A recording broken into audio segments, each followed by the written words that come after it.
Hi guys, good morning. Nung nakaraang day off pala namin to, naisipan naming magbike. Tapos nagawi kami dito banda na part.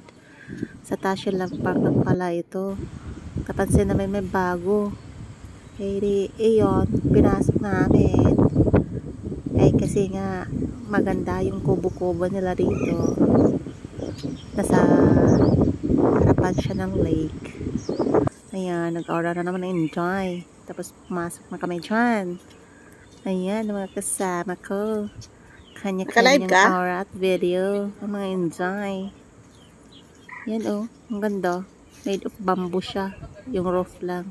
Pero semento yung flooring niya. Ang ganda ng ambience. Yan. Trend.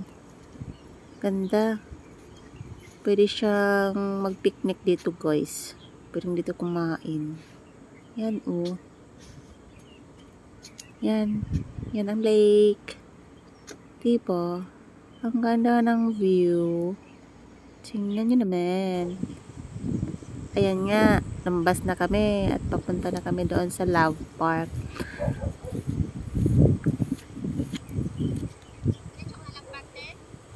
Oo, doon sa Love Park. Ay, sarado? Oo, sarado. Ay, di ikot tayo doon. May harang.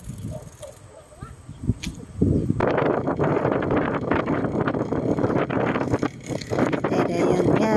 Bye kami ulit. Punta kami ng Love Park. Kasi doon kami mag-almusal. May baon kami. Pansit at saka mais. Yan. Andiyan na kami sa Love Park. May lake ulit. Ang ganda ng mga puno ngayon. Super green yung mga dahon. Nagyayak ka man dayo eh. O, diba? Pa-cute yarn. Naglag kita dyan sa lake eh. Ano? Ayan pala yung mga kasama ko guys sa tuwing day off ko. Yan. May mga puso-puso. Ang ganda po ng mga kahoy dito ngayon guys.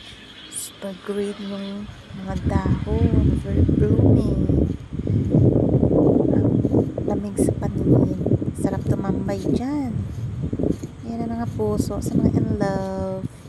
Diba? Stay in love guys. Love, love, love lang lagi tayo. So yan. Tumawin na kami sa doon sa may suspension bridge. Lakad na namin yung namin mga So, bike. mahangin sa labas. Tawid yung mga bike. Perfect weather. Guys. Yeah. Diba? Okay na siya. Matadala na kita guys. Buti na lang po karoon na kami mag-bike lahat. Kung hindi, may iwan ang isa. Magandang dilag. Mga maligalig na makukulit ng mga kasama. Thank you for watching guys.